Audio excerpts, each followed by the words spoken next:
Bonjour tout le monde, que ça fait du bien de vous voir ici, c'est un véritable plaisir que vous soyez avec nous, que nous soyons ensemble pour cette célébration. J'ai deux versets qui me viennent en tête quand je devais préparer cet accueil. Ce verset qui dit « Ah, qu'il est doux et agréable pour les frères et sœurs de demeurer ensemble ». Ah oui, c'est un véritable plaisir d'être ensemble.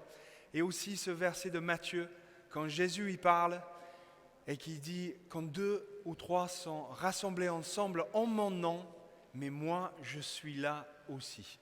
Donc je vous invite à vous lever et on va faire un accueil dans ce temps de prière à notre Seigneur Jésus.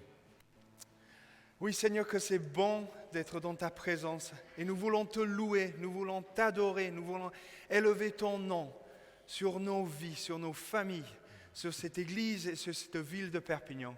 Seigneur, nous te disons à toi la gloire et quelle joie que c'est d'être dans ta présence et ensemble. Amen. Bonjour. Que la grâce et la paix du Seigneur soient avec vous tous et avec vous toutes. On est un peu éparpillés, mais c'est pas grave, hein? On n'est pas tous, mais les autres suivront petit à petit. Alors je vous invite à débuter avec un chant de ma composition qui nous dit quelle joie d'être à nouveau ensemble, quelle joie d'être tous réunis, bon même si on ne l'est pas tous encore, quelle joie d'être à nouveau ensemble dans le nom de Jésus-Christ.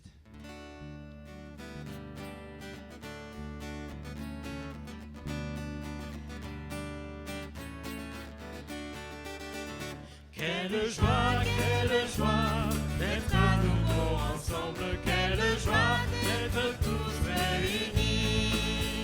Quelle joie d'être à nouveau ensemble dans le nom de Jésus. Quelle joie d'être à nouveau ensemble, quelle joie d'être tous réunis. Quelle joie d'être à nouveau ensemble dans le nom de Jésus-Christ.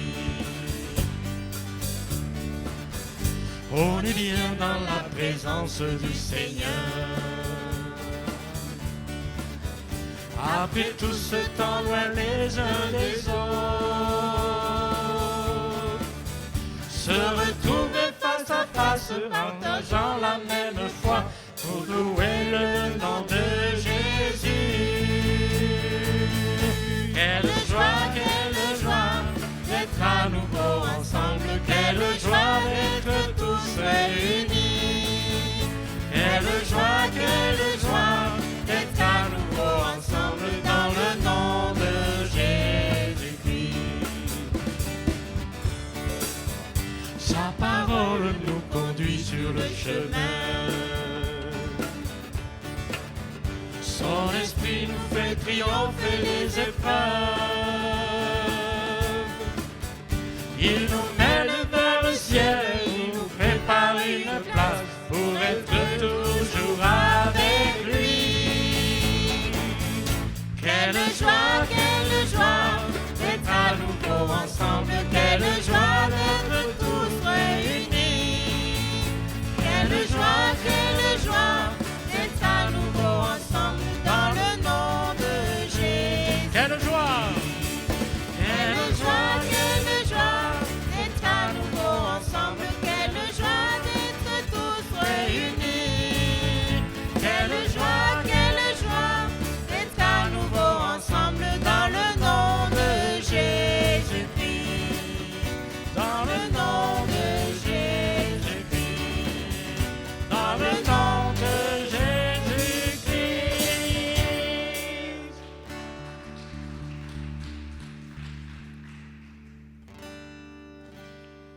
Ce petit chœur que nous chantions il y a quelques années, à nouveau réunis pour louer le Seigneur. À nouveau réunis pour louer le Seigneur. À nouveau réunis d'un même cœur. À nos besoins y répondre.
Comme Phil l'a dit tout à l'heure, voici qu'il est agréable, qu'il est doux pour des frères.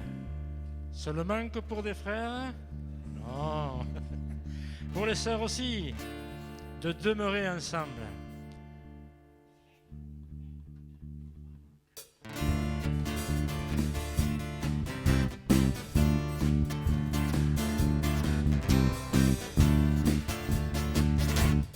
Voici où il est agréable, il est doux pour des frères de demeurer ensemble. Voici où il est agréable, il est doux pour des frères de demeurer ensemble. Pour des frères de demeurer ensemble. Voici, c'est comme l'huile précieuse qui répandue sur la terre, descend sur la barbe d'Aaron. Voici où qu'il est agréable, qu'il est doux pour des frères de demeurer ensemble. Voici où qu'il est agréable, qu'il est doux pour des frères de demeurer ensemble. Pour des frères de demeurer ensemble. Voici, c'est comme la fraîche rosée de Hermon qui descend sur les montagnes, sur la barbe d'Aaron. Il est agréable, qu'il est doux pour des frères de demeurer ensemble. Voici, oh, qu'il est agréable, qu'il est doux pour des frères de demeurer ensemble. Pour des frères de demeurer ensemble. Voici, car c'est là que l'Éternel, Dieu de majesté, donne la bénédiction, la vie pour l'éternité.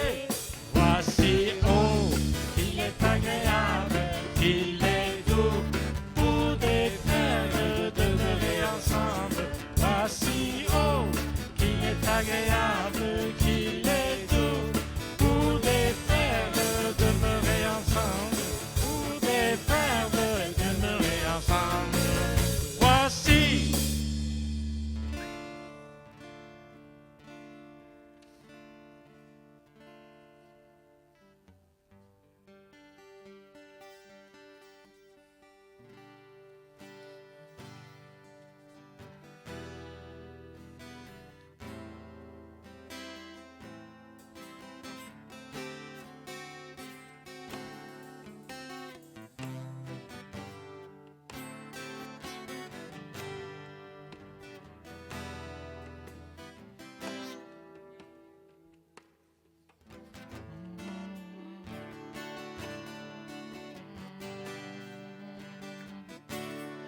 C'est bon, oui, si plaisant et bon, quand nous vivons dans l'unité. C'est doux comme la rosée de l'eau, comme l'huile qui coule sur nos fronts. C'est si bon, si bon, quand nous sommes ensemble dans la paix et l'harmonie. C'est si bon, si bon, vivant ensemble dans son amour. Tes beaux fonds sont les fleurs qui coulent quand nous sommes en Jésus, partageant avec Père et Fils les joies de son amour C'est si bon, c'est si bon, si bon, si bon. Quand nous sommes ensemble dans la joie et l'harmonie, c'est si bon, si bon, si bon. Vivons ensemble dans son amour.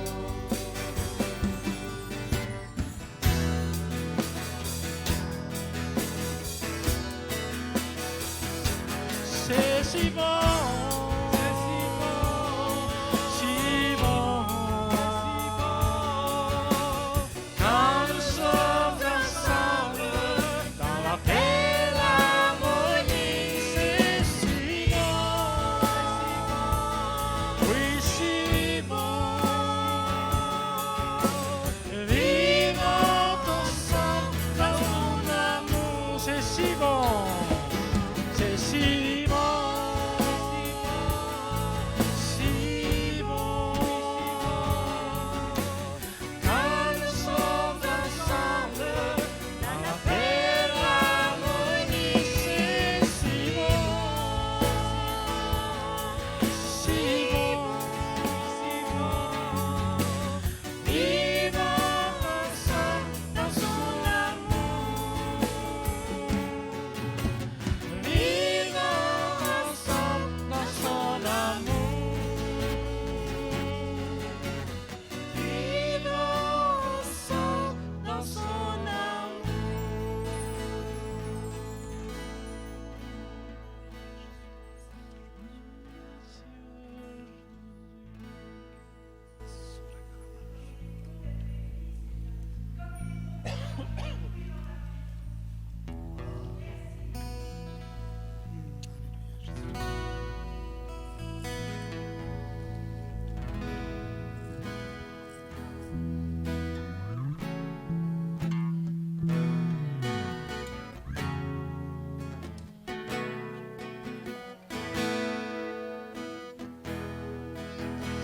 Nous venons dans ta présence pour chanter tes louanges et notre reconnaissance de ce que tu as accompli.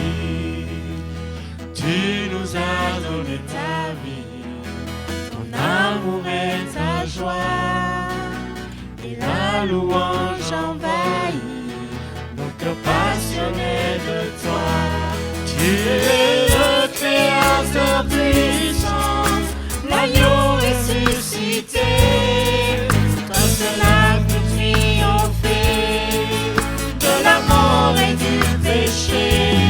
Tu as délivré ton peuple pour la vraie liberté.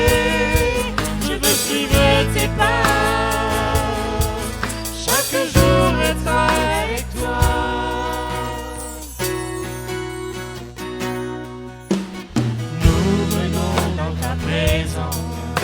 Pour chanter tes louanges et notre reconnaissance de ce que tu as accompli. Tu nous as donné ta vie, ton amour et ta joie, et la louange envahit nos cœurs passionnés de toi. Tu es le Créateur puissant, ressuscité, toi seul as pu triompher de la mort et du péché. Tu as délivré ton peuple pour la vraie liberté. Je veux suivre tes pas, chaque jour tu es le Créateur. Tu es le Créateur puissant, l'agneau ressuscité, toi seul as pu triompher de la mort et du péché. Tu as délivré ton peuple pour la vraie liberté. Je veux suivre tes pas, chaque jour être avec toi.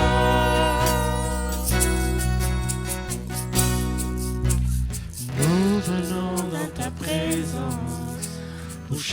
c'est tes louanges et notre reconnaissance de ce que tu as accompli. Tu nous as donné ta vie, ton amour et ta joie, et la louange envahit nos cœurs passionnés de toi.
Chante au Seigneur, loue-le avec joie.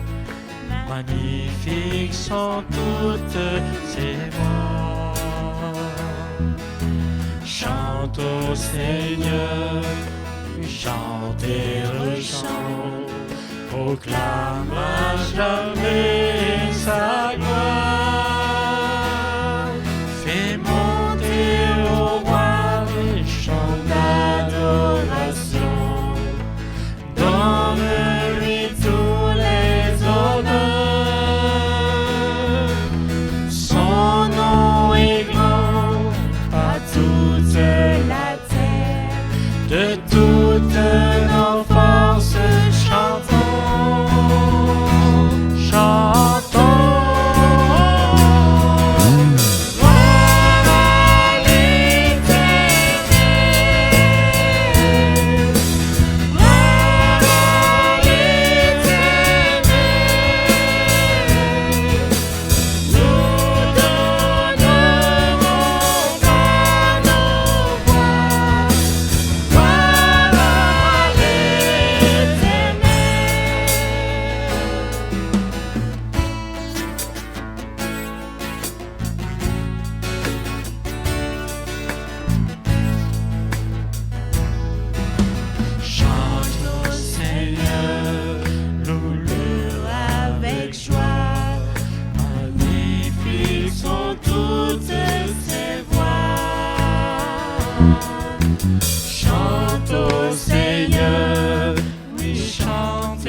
Son nom est grand à toute la terre.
Tu es le Dieu très saint, un feu ardent et pur,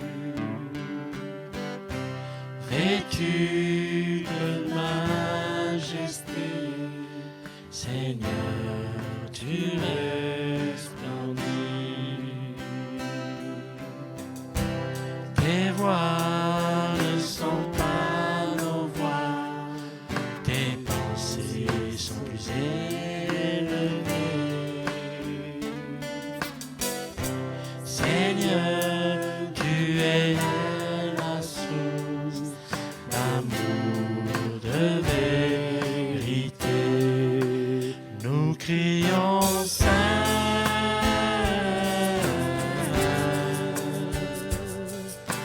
Tu es saint,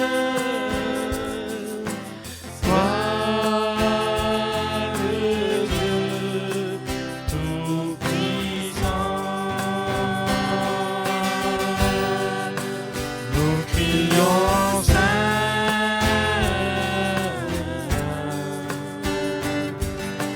Tu es saint, toi le Dieu puissant.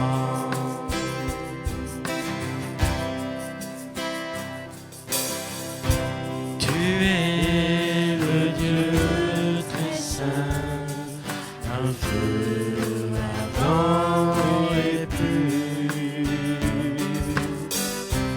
vêtu de majesté, Seigneur, tu resplendis.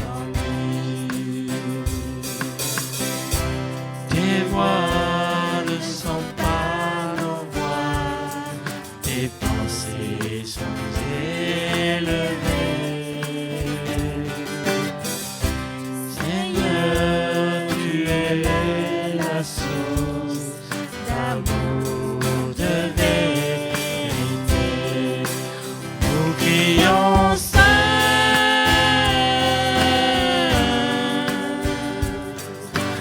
Tu es saint, toi le Dieu tout-puissant. Nous crions Saint.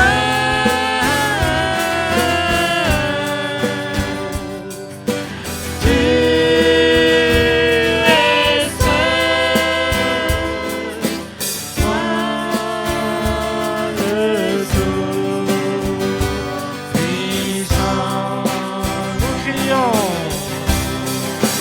Nous crions Saint.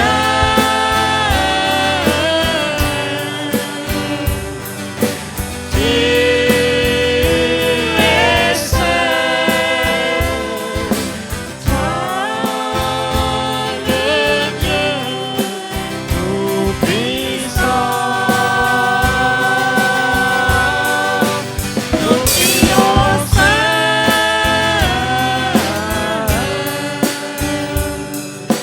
Tu es saint, toi le tout-puissant.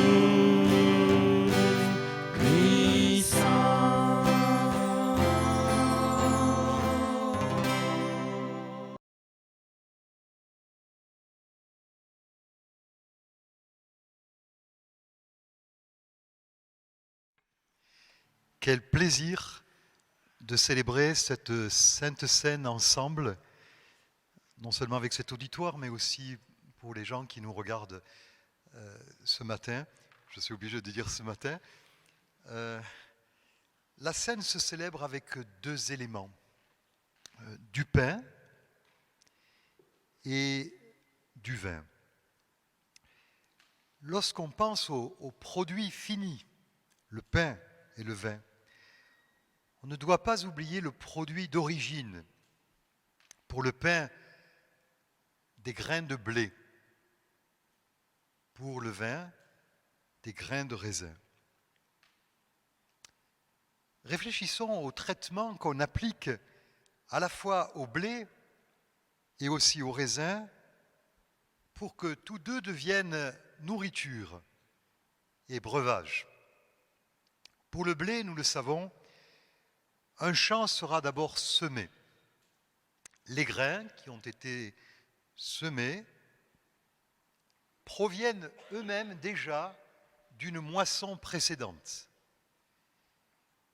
Et ils vont là mourir en terre. Et Jésus nous rappelle ce phénomène de la mort qui produit la vie en ces termes lorsqu'il dit dans Jean 12, 24, « Oui, je vous le déclare, c'est la vérité. À moins qu'un grain de blé qui tombe en terre ne meure, il ne reste qu'un simple grain.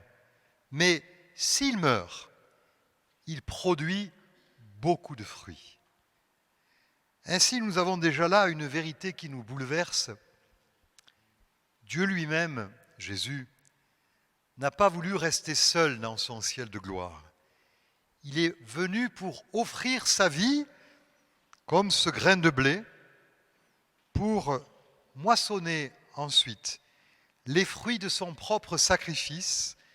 Sa mort a porté un nombre incalculable de fruits dont nous faisons partie aujourd'hui.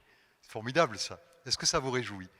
Jésus a été mis en terre, dans un sépulcre, et nous sommes le fruit de cette mort et de cette résurrection. Le processus de transformation du blé ne se cantonne pas simplement à une moisson. Du blé dans des sacs ne servirait presque à rien, sinon à nourrir des oiseaux ou des gallinacés. Mais pour nous, sauf quand on est adolescent et qu'on grappille quelques épis de blé dans les champs lors des colonies et qu'on en fait du chewing-gum. Je faisais ça quand j'étais en colonie, que j'étais gosse. Mais sinon, un sac de blé avec ses grains ne sert à rien. Ces grains ne sont pas consommables. Il faut les préparer. Et pour cela, après avoir séparé la balle du grain, on ira écraser ce blé en le passant dans une meule. Ainsi, ce grain ce pain, avec lequel nous allons communier ensemble, nous rappelle que la vie de Jésus a été broyée pour que cette même vie, celle du Christ, devienne nourriture spirituelle pour chacun d'entre nous. C'est ce que déclare Jésus dans l'évangile de Jean au chapitre 6, lorsqu'il dit « Oui, je vous le déclare, c'est la vérité.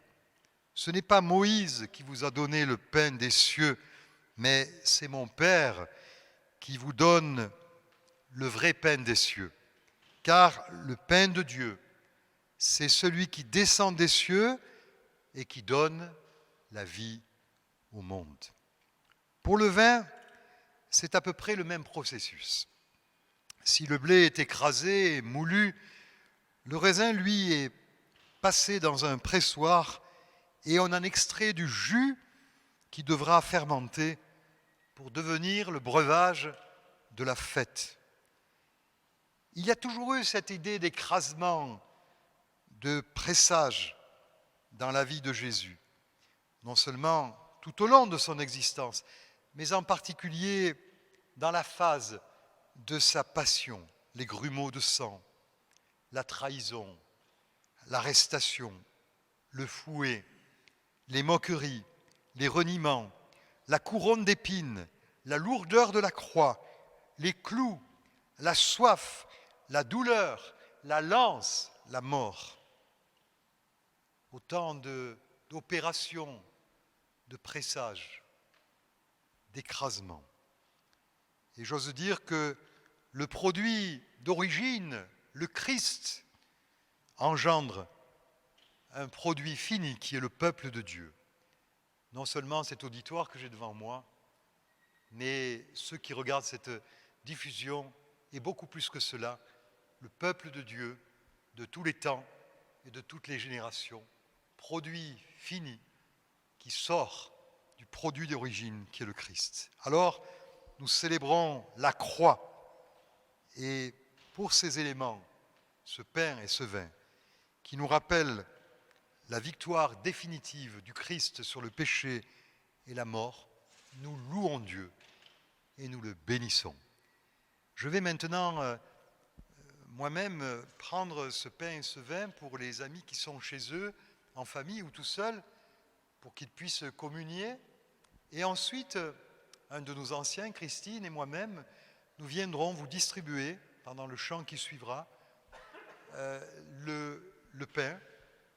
Et vous aurez ensuite l'occasion de vous lever vous-même pour prendre le vin à cette table de communion qui est devant vous. Donc pour les amis qui regardent cette diffusion, nous remercions le Seigneur pour son corps qui a été brisé, écrasé pour nous et qui a engendré une nouvelle humanité dans le peuple de Dieu que nous sommes. Merci Seigneur.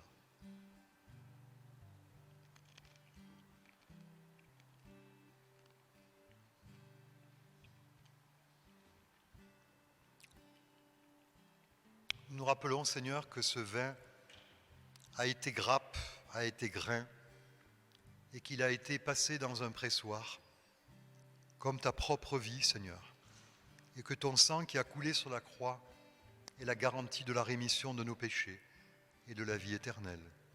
Et pour cela, nous communions ensemble dans notre foi en ton sacrifice et en la vie éternelle.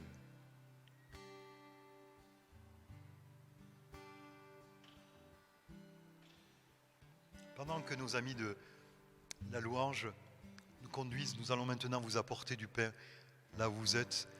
Les personnes qui participent à la scène, qui sont baptisées par immersion, levez-vous et nous allons venir vous apporter ce pain.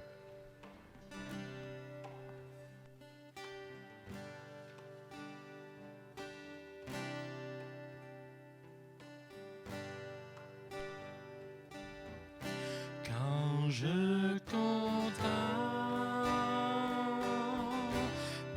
cette croix où tu mourus, Prince de gloire, combien mon âme d'autrefois apparaît vain et dérisoire.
t'es Seigneur, tout l'univers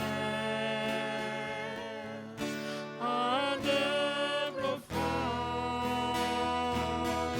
mais voici ma vie et mon cœur, c'est là que amour demande.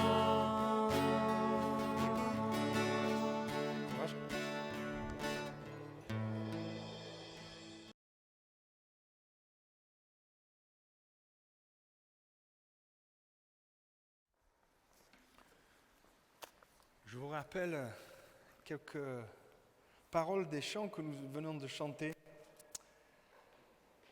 Lors du chant « Tu es le Dieu très saint », nous avons chanté « Tes voix ne sont pas nos voix, tes pensées sont plus élevées.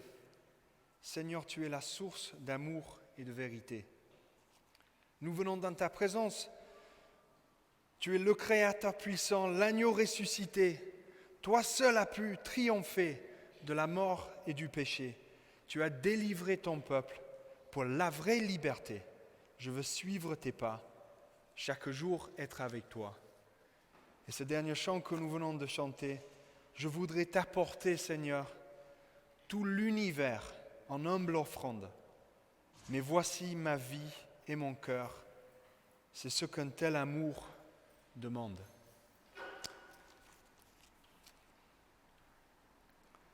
Ce matin, ce soir, je ne sais plus, quelque part dans une période espace-temps, je vais prêcher, je vais apporter un message sur un des paraboles peut-être le plus connu de toute la Bible, c'est celle du Fils prodigue. Et ce parabole, c'est quelque chose qui est très important pour moi particulièrement car dans nos réunions de prière, ça fait plus de 18 mois que nous prions pour des fils et des filles prodigues. Et alors c'est avec une drôle de sensation que je prêche sur ces paraboles dans laquelle j'ai vraiment médité pendant longtemps. Tout d'abord, je vais commencer par vous dire une petite introduction sur qu'est-ce que c'est les paraboles. Donc c'est une histoire. C'est une histoire que Jésus il va inventer. Il va les utiliser pour illustrer le message qu'il a envie de dire. Dans toutes les paraboles, il y a un esprit qu'il a envie de nous provoquer et un peu nous secouer dans nos pensées. Très souvent, les paraboles, ils parlent de Jésus ou Dieu et le royaume de Dieu. Pas souvent, ils sont très directs. Souvent, ça laisse cette idée de pensée, de réflexion. Il va dénoncer souvent lors de ces paraboles des comportements des chefs religieux et des personnes qui disent étant plus haut que les autres. Il va dénoncer un peu leur comportement. Et il va utiliser ces paraboles pour pas le dire directement. Il va le faire de manière un peu plus discrète. On se pose la question pourquoi, mais je pense que la raison principale, c'est qu'il a besoin de temps encore pour apporter son évangile, apporter le message qu'il a envie de dire. Il n'a pas envie, parce qu'il sait s'il dit les choses directement, ça va aller très très mal, très rapidement. Déjà le temps il est compté, donc il utilise les paraboles pour gagner peut-être un peu de temps. Cet esprit d'ouvrir un peu notre cerveau à les différentes choses, à les nouveaux horizons.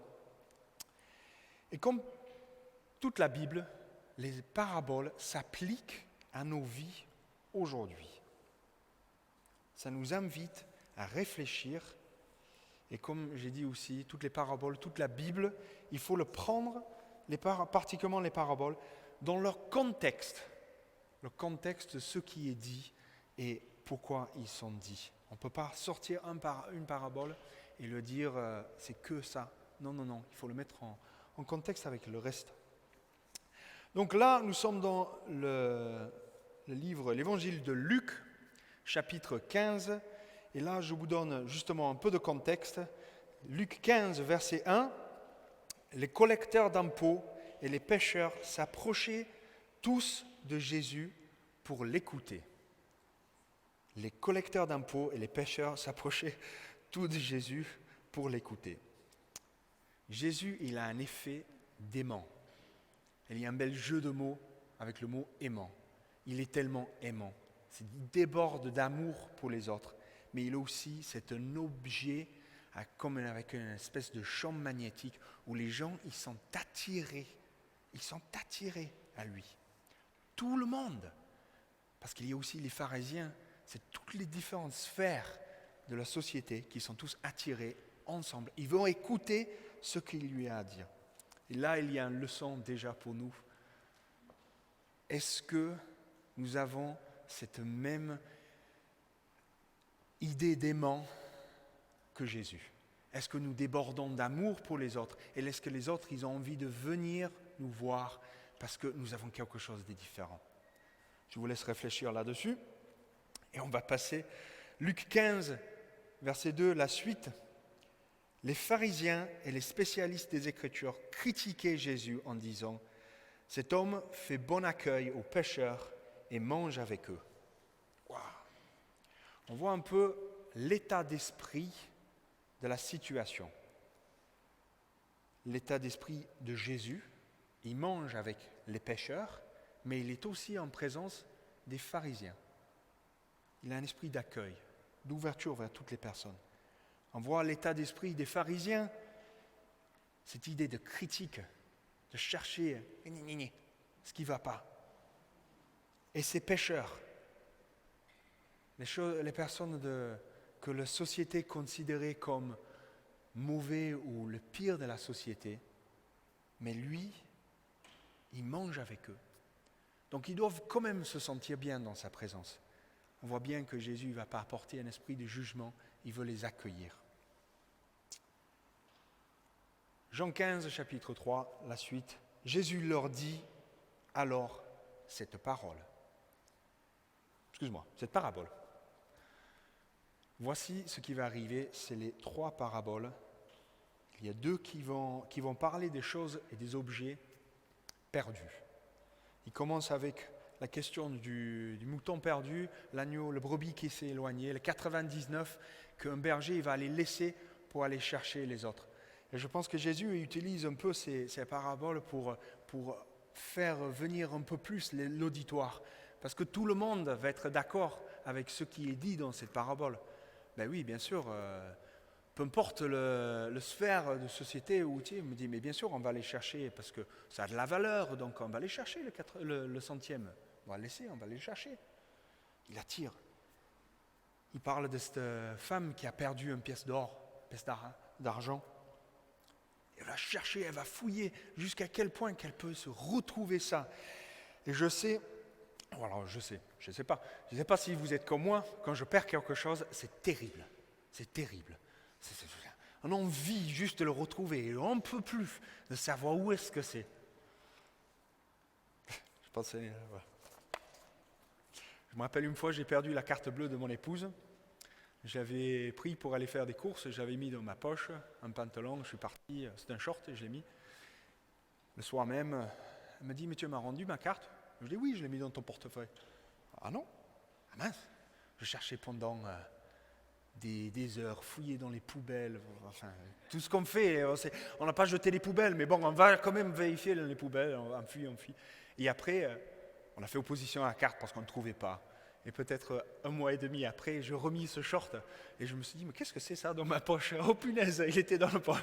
Enfin, mais cette sensation de retrouver des choses quand ils sont perdus, mais tout le monde peut s'identifier à cette parabole, cette idée de retrouver les choses.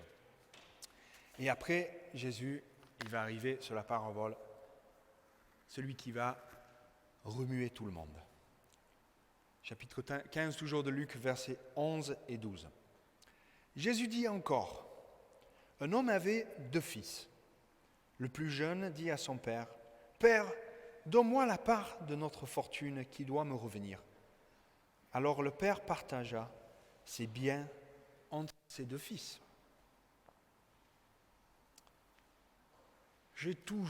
Chaque fois que je lis ce verset, je me dis, pourquoi?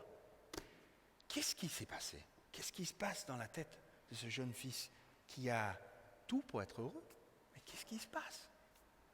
On voit un peu plus loin qu'il y a une tentation qui l'anime.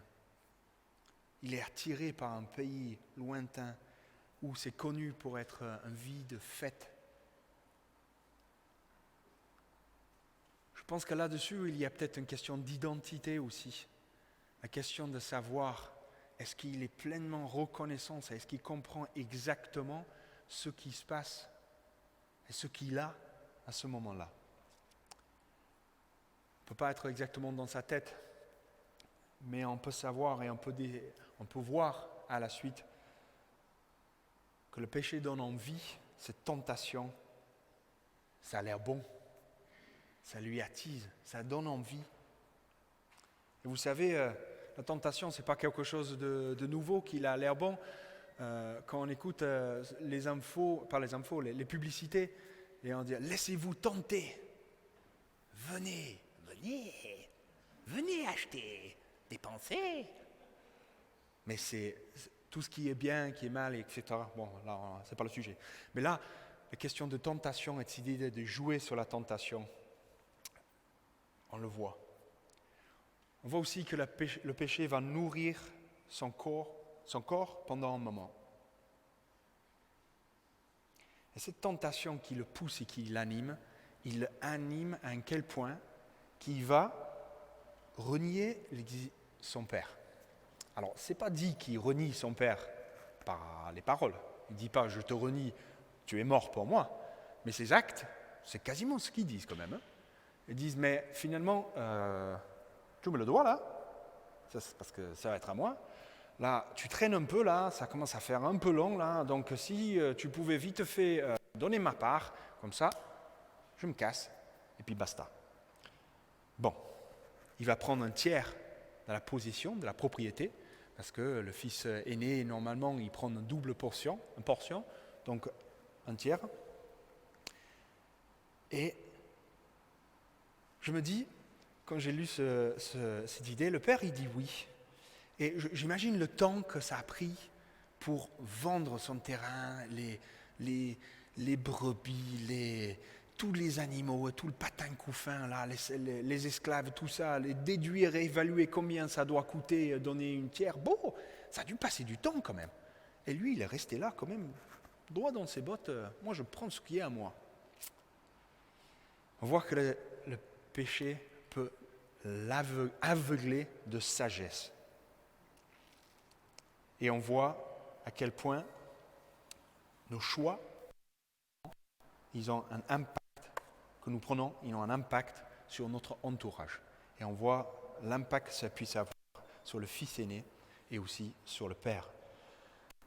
Verset 13 dit « Peu de jours après, le plus jeune fils vendit sa part de la propriété et partit avec son argent pour un pays éloigné. Là, il vécut dans le désordre et gaspillera ainsi tout ce qu'il possédait. » Il n'a même pas besoin d'imaginer ce que c'est une vie de débauche. Pas dur avec les émissions qui passent. On comprend tout ce qui se passe là. Jésus ne donne pas beaucoup de détails là-dessus. Je pense que c'est une bonne chose. Il ne faut pas glorifier ce que le Fils va faire. Mais à un moment, il vend tout. Il vécut dans le désordre. Il gaspille tout. Et on va voir, ce n'est pas de longue durée. Ça va partir en vrille. Le bonheur qu'il a pu produire, ce moment de péché, il va avoir une chute très rapide. Il a un manque de sagesse incroyable parce que quand la famine arrive, il n'a plus rien. Et là, il va finir avec les cochons. Alors là, pour l'époque, pour les Juifs, de finir avec les cochons, c'est quand même quelque chose. Et là, il y a quelque chose, dans ce moment, dans ce texte, il va dire, il a faim. Quand je lisais un peu les commentaires, il y a un commentaire rabbinique qui dit « Quand les Israélites sont réduits à manger des fruits du caroubier, ils répondent. Jusqu'à quel point ils ont besoin d'avoir faim avant qu'on puisse avoir un esprit de repentance. Il doit arriver vraiment tout en bas, tout au fond du gouffre, dans la boue, où ça ne sent pas, il y a des mouches, il y a des cochons. Il donne une espèce de bouillie à faire manger aux cochons, et même lui, il a envie de ça parce qu'il a tellement faim. Verset 17. Alors il se mit à réfléchir sur sa situation et il se dit, « Tous les employés de mon père ont du pain en abondance, tandis que moi, ici, je meurs de faim. »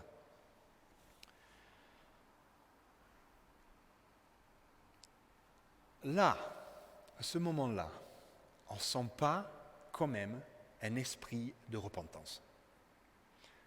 Ce n'est pas marqué qu'il est bouleversé et qu'il a envie de rentrer, de serrer son père dans les bras. Non, c'est purement matériel. Il décide de rentrer chez son père parce qu'il sait qu'il sera mieux. Il n'y a pas de repentance à ce moment-là. Quand même, il faut que ça travaille au fond de lui, parce qu'il sait ce qu'il a fait à son père, donc il va revenir. Et même, il y a un temps où il va préparer son discours. Et il va préparer son discours et il essaie de calculer un peu tout ce qui va se passer. Là, le discours, on le voit, versets 18 et 19. « Je veux repartir chez mon père et je lui dirai, « Père, j'ai péché contre Dieu et contre toi. Je ne suis plus digne que tu m'appelles ton fils. Traite-moi donc comme l'un de tes employés. » Donc il va retourner chez son père parce qu'il sait, voilà, ça va se passer. Il va dire, il n'a pas cette idée, cet esprit de retrouver sa place en tant que fils. Il veut juste et simplement retrouver une forme de bien-être. Il va préparer un discours. D'ailleurs, ce discours qu'il prépare, j'imagine qu'on est peut-être certains d'entre nous qu'on a déjà prié cette prière. Père, j'ai péché contre toi, contre Dieu, contre toi, et je ne suis plus digne que tu m'appelles ton fils. On a peut-être des choses et des moments dans notre vie que nous ne sommes pas fiers, et nous sommes d'arriver à ce moment-là. D'ailleurs, ce verset me fait réfléchir à le verset un peu ce qu'il dit le Pharaon, où il y a tous les vagues des différentes pestes.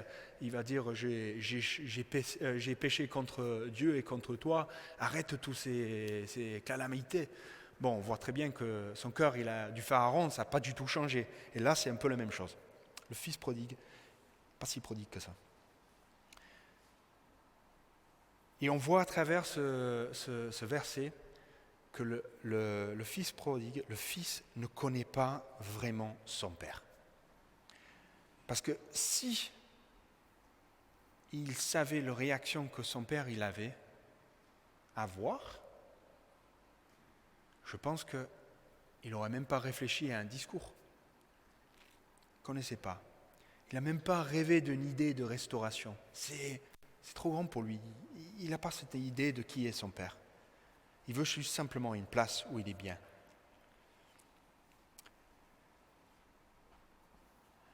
Verset 20. Et il repartit chez son père. Tandis qu'il était encore assez loin de la maison, son père le vit et le fut bouleversé. Il courut à sa rencontre, il le serra contre lui et l'embrassa longuement. Ce verset est juste incroyable. On voit la réaction du père. On voit ce que le père le vit. Ça veut dire qu'il le cherchait. J'imagine, il y a Robert qui a parlé de cette idée d'écrasement et de la souffrance que Jésus a subie pour nous. Et je pense souffrance du Père à ce moment-là, de souffrance, d'attendre le retour de son Fils.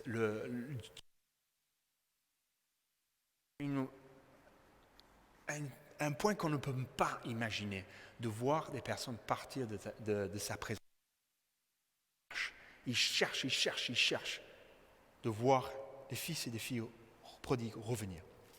Et il fut bouleversé. Ça me fait penser à Jésus quand il dit, devant les foules, il était ému de compassion. Il est bouleversé. En fait, ce qui est fou, c'est pas bouleversé ou de ce que le Fils a à dire. Il est bouleversé juste au fait qu'il le voit. Le fait qu'il le voit, bouleverse. Et sans attendre que le Fils lui raconte, lui dise « je suis désolé pour ci, je suis désolé pour ça », il part et il court vers son Fils. Et il court. Il le courut, il le serra contre lui et il l'embrassa longuement. Le verset 21, le Fils, il va dire, le Fils lui dit alors, Père, j'ai péché contre Dieu et contre toi et je suis plus digne que tu m'appelles ton Fils. Il ne laisse même pas finir. Il ne laisse même pas le temps de finir.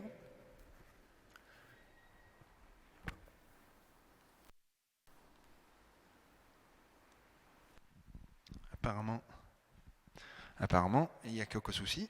Ben voilà. Oula, mes oreilles, ça change. Donc, il part courir voir son fils. Et il y a une idée de précipitation là, du père, qui juste montre à quel point il est rempli de cette compassion et cette passion pour voir son fils revenir. Et là, verset 21, on voit qu'il va restaurer totalement son fils. Il n'y a pas de discours, il n'y a pas d'explication de quoi que ce soit. Il y a une restauration complète. Il lui met le manteau, il lui met les sandales sur les pieds, il lui donne un bague au doigt. Il a dit, voilà, c'est la fête. Je ne veux pas écouter ce que tu as à me dire, mon fils. Je veux juste te rendre la place dans ma présence. Verset 23, amenez le veau gras, bien gras, et tuez-le, que nous allons faire une festin pour nous réjouir. Le père est fou de joie de voir son fils. Et on va voir que le fils aîné, il est fou de rage de voir ce qui se passe. Luc 15, toujours versets 28 et 29. Le fils aîné se mit alors en colère et refusait d'entrer dans la maison. Je boude. Son père sortit pour le supplier d'entrer. Mais le fils répondit à son père, « Écoute, il y a tant d'années que je te sers, sans avoir jamais désobéi à l'un de tes ordres. Pourtant, tu m'as jamais donné même un chevreau pour que je fasse la fête avec mes amis. » Autant que le fils, quand il est dans le fils cadet, merci, je cherche le mot, cadet ne comprend pas comment le père va réagir, il ne connaît pas vraiment son père, autant que le fils aîné ne connaît pas vraiment son père non plus. Clairement, il ne comprend pas l'amour du père. Il a l'impression qu'il peut ou il doit gagner l'amour par ce qu'il fait. Il dit, il y a tant d'années que je te sers sans jamais avoir désobéi. Il pense que c'est à travers de ce qu'il va faire qu'il va gagner l'amour de son père. Il ne comprend pas comment il peut faire une fête pour son frère cadet. D'ailleurs, il lui dit, il ne dit même pas son frère. Il dit, il y a un moment où il dit, c'est ton fils, c'est pas mon frère. Ça me fait drôle de voir à quel point le fils aîné, il est tellement de colère en lui qu'il dissocie ce petit-fils de tout le membre de la famille. Et là, on va voir la réaction du père. Verset 31. Le père lui dit, « Mon enfant, tu es toujours avec moi. Toi, tu es toujours avec moi. Et tout ce que je possède est à toi. » Wow. Mais nous devrions faire une fête et nous réjouir, car ton frère, que voici était mort était revenu à la vie. Il était perdu et le voilà retrouvé.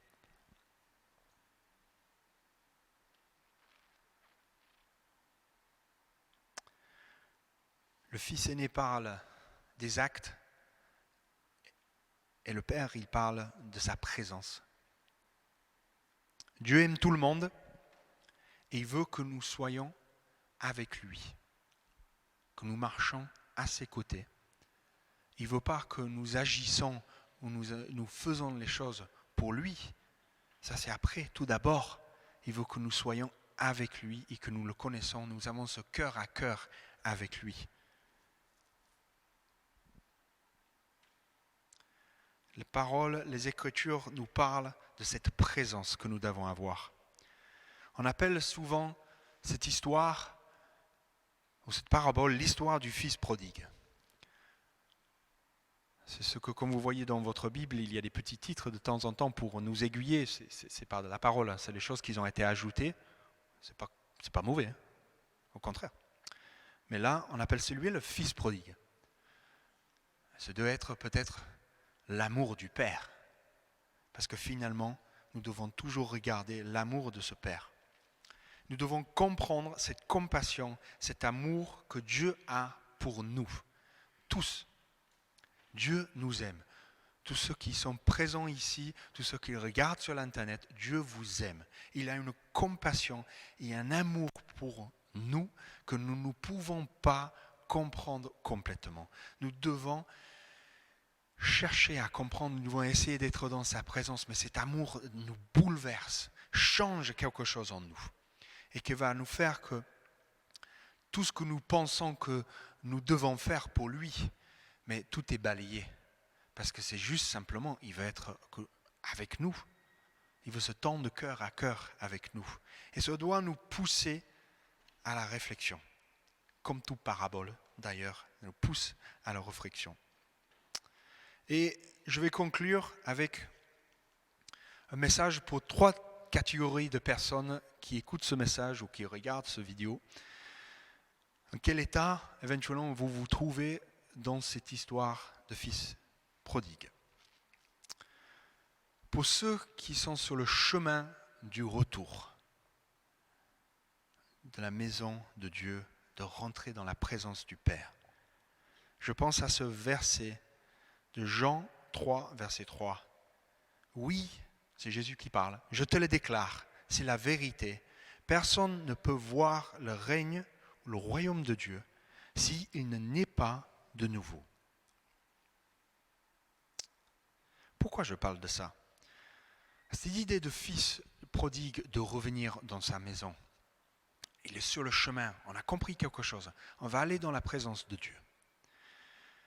Beaucoup de choses que nous voyons en ce moment, on parle de l'amélioration de soi. Comment on peut améliorer, comment on peut changer les choses pour être mieux si, faire moins ça, patin couffin. Jésus, la parole de Dieu ne parle pas d'un changement ou une petite amélioration. Il parle du fait qu'on soit né de nouveau, qu'on soit complètement changé, complètement bouleversé.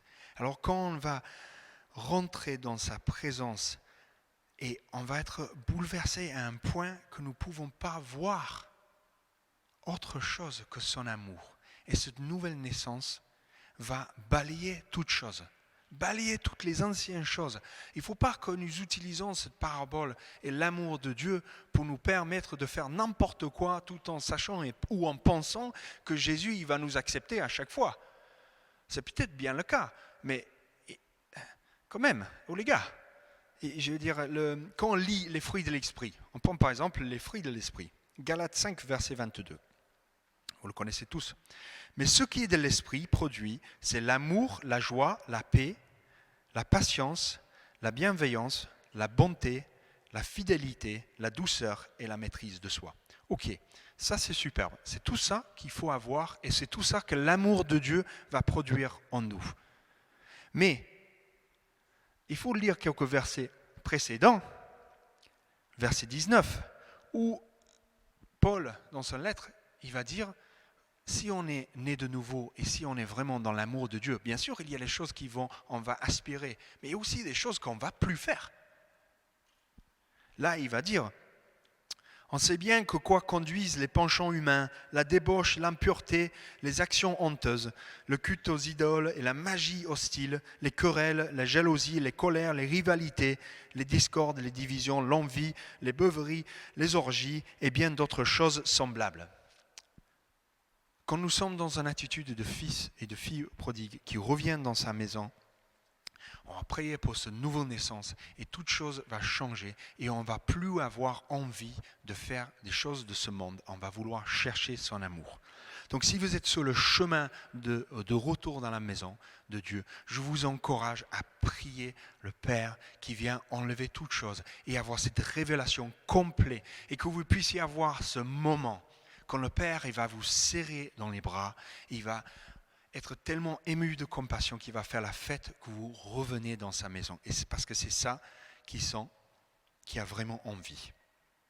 Et là, pour ceux qui sont au plus bas et qui ne sont pas encore eu ce déclic, cette révélation, ce pensée, mais Dieu est fidèle, il est bon. Il a envie de pardonner, il a envie de restaurer, il a envie de faire la fête de notre retour.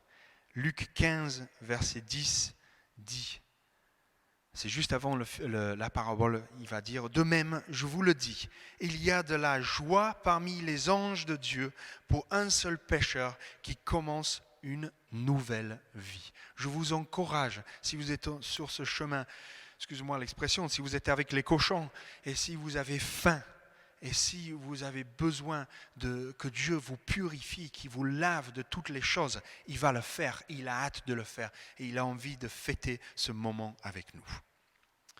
Amen. Ah ouais, normalement, il n'y a personne pour dire Amen, donc du coup là, j'en profite pour que quelqu'un me répond Amen. Et les dernières personnes que j'adresse, pour ceux qui sont comme le Père, qui attend les fils et les filles prodigues. Je ne sais plus à quelle heure j'ai commencé. Basta. Jésus, il commence ce parabole en disant, est-ce que vous vous rappelez la première phrase que Jésus dit ?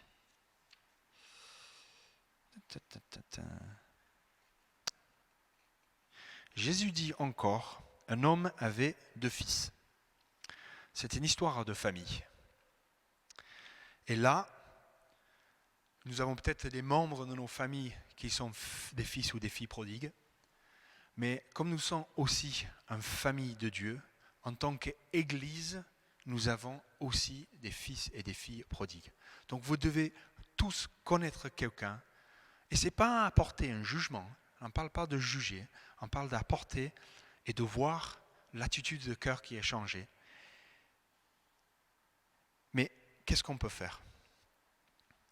Je pense à une histoire qu'on m'a racontée quand j'avais 12 ans. C'est un de mes profs à l'école qui avait raconté cette histoire. D'ailleurs, il s'appelait Saul, donc Saül. Il disait que lui, il a eu un problème avec une de ses filles et sa fille est partie de la maison. Et il rêvait, il n'était pas croyant, il rêvait tous les jours que sa fille se revienne à sa maison. Là, c'est purement physique, hein. Maison, on ne parle pas de maison de Dieu. Et il disait, tous les soirs, je laissais la lampe allumée extérieure, la lampe de la Porsche allumée extérieure, pour que ma fille sache que j'étais toujours là, elle pouvait toujours revenir. Et plusieurs années, des années, ils sont passés avant qu'elle revienne à la maison, elle revient voir son père, et ils se sont réconciliés. Elle lui a dit, vous savez papa, je suis passé plusieurs fois devant la maison et j'ai toujours vu la lumière et je me suis toujours arrêté. Et je pense que en tant que père, en tant que membre de l'Église où nous sommes père ou frère ou sœur ou cousin ou peu importe et que nous avons quelqu'un qui est parti et que nous sommes bouleversés par ça, mais nous devons allumer une lumière pour dire qu'il y a toujours la place pour eux dans la maison de Dieu. Il y a toujours la place. Nous devons mettre cette lumière pour que les personnes y peuvent voir. Et nous devons manifester l'amour comme celle du Père, Dieu le Père, qu'il a pour ses enfants. À tout ce que nous faisons, nous devons manifester cet amour et cette envie et cette passion de la restauration. Et la dernière chose que nous pouvons faire, c'est prier. C'est prier. C'est prier qu'il y a des révélations dans les cœurs de ces personnes. Et je pense qu'afin de pouvoir faire ça, je pense que si on a des fils et des filles prodigues, on n'oublie jamais de prier pour ça. C'est quelque chose qui nous habite. C'est quelque chose qui est à l'intérieur de nous et on le fait tous les jours. Mais je me suis dit, vous savez, avec votre portable, vous pouvez vous envoyer des messages. Vous avez déjà essayé ça ? Des fois, avant, quand on n'avait pas tous les moyens d'envoyer les mémos et tout ça, vous pouvez envoyer un message, au moins comme ça pour faire un rappel. Je vous invite à vous envoyer un message avec le nom du fils ou fille prodigue pour lequel vous priez. Il y en a peut-être plusieurs. Et vous l'ouvrez par ce message. Et ça veut dire que chaque jour ou chaque fois que vous allez prendre votre téléphone, vous allez regarder et vous allez voir qu'il y a un message non lu. Donc je vous invite à faire cette démarche et prier pour les fils et filles prodigues. Et nous prions pour cette action du Saint-Esprit qui puisse venir bouleverser et changer les cœurs des personnes, qui puissent revenir dans la maison de leur Père, la maison de leur Papa céleste, de Dieu, de Jésus, qui a envie juste de les prendre dans leurs bras. Nous allons chanter pour terminer ce temps de message où on dit un chant s'élève, les cœurs se tournent vers toi. Dans ton royaume, nous sommes restaurés. Donc chantons ensemble ce chant magnifique et n'oubliez pas de vous envoyer un message avec ce nom pour le fils et les filles prodigues. Amen. Un chant s'élève et Dieu se tourne vers toi, se tourne vers toi. L'espoir renaît, les cœurs soupirent après toi. Oui, après toi. Nous retrouvons la force de vivre. Quand nous sommes dans ta présence, nos craintes fuient, elles s'enfuient. Hosanna, Hosanna, tu es le roi, le sauveur. À toi la gloire et l'honneur. Hosanna, Hosanna, nous t'accueillons parmi nous. Sois le bienvenu.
des cœurs. Entends le son des cœurs qui reviennent à toi, reviennent à toi. Dans ton royaume, les vies conquisées sont restaurées. En te voyant, nous retrouvons la force de vie. Quand nous sommes en ta présence, nos craintes fuient, elles s'enfuient. Hosanna, Hosanna, tu es le roi, le sauveur, à toi la gloire et l'honneur. Hosanna, Hosanna, nous t'accueillons parmi nous, sois le bienvenu au Jésus. Hosanna, Hosanna, Hosanna, tu es le roi, le sauveur, à toi la gloire et l'honneur. Hosanna, Hosanna, nous t'accueillons parmi nous, sois le bienvenu au Jésus.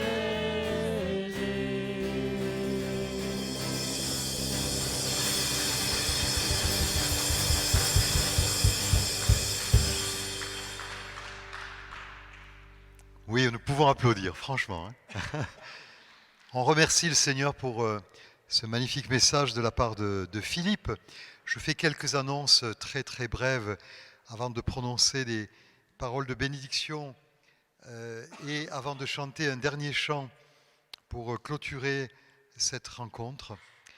Je voudrais rappeler nos réunions Zoom de prière tous les lundis à 14h30 et tous les jeudis soirs à 20h.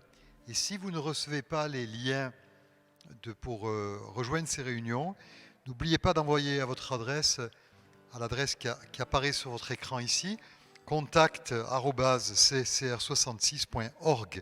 Si vous avez un sujet de prière aussi, vous pouvez envoyer à l'adresse suivante prière@ccr66.org votre sujet de prière. Puis je rappelle que la semaine prochaine, avant les nouvelles dispositions gouvernementales que nous découvrirons le 22 juin, nous allons la semaine prochaine avoir un culte le vendredi 19 juin à 19h30 et le dimanche 22 juin à 10h. Et de la même manière, je m'adresse ici à l'auditoire mais aussi à celles et ceux qui nous regardent en diffusion, on doit s'inscrire sur le site du CCR pour maîtriser les auditoires puisque nous avons un nombre qui est imposé par les règles gouvernementales. Donc je voudrais maintenant lire la parole de bénédiction. J'ai choisi la fin du psaume 138, les versets 7 et 8. Et donc juste avant qu'on chante un chant final, je voudrais vous dédier, à vous qui êtes ici, mais aussi à ceux qui nous écoutent, ces magnifiques paroles de la fin du psaume 138. Si je marche au cœur de la détresse, tu me rendras la vie, malgré la colère de mes ennemis. Tu étendras la main et ta main droite me sauvera. Seigneur, tu fais tout pour moi, toi dont l'amour dure toujours. N'abandonne pas maintenant ceux que tu as créés de tes propres mains. Soyez abondamment bénis et levons-nous pour chanter le dernier chant que nous propose le groupe de louanges.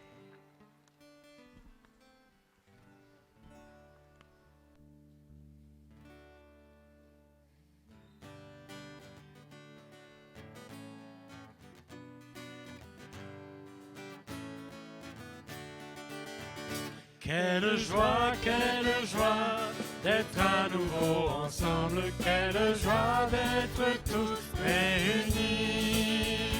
Quelle joie d'être à nouveau ensemble dans le nom de Jésus. Quelle joie! Quelle joie d'être à nouveau ensemble. Quelle joie d'être tous réunis. Quelle joie d'être à nouveau ensemble dans le nom de Jésus. On est bien dans la présence du Seigneur. Après tout ce temps loin des uns des autres, se retrouver face à face, partageant la même foi, pour louer le nom de Jésus. Quelle joie d'être à nouveau ensemble. Quelle joie d'être tous réunis. Quelle joie d'être à nouveau ensemble dans le nom de Jésus-Christ.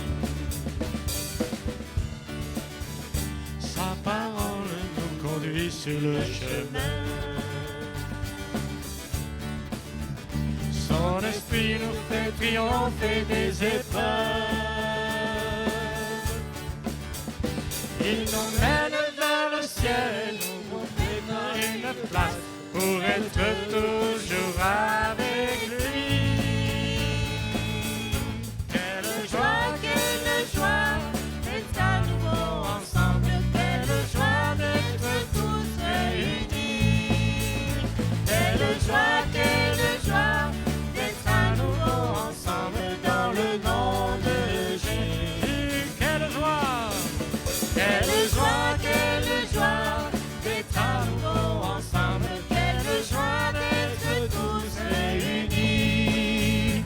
Quelle joie d'être à nouveau ensemble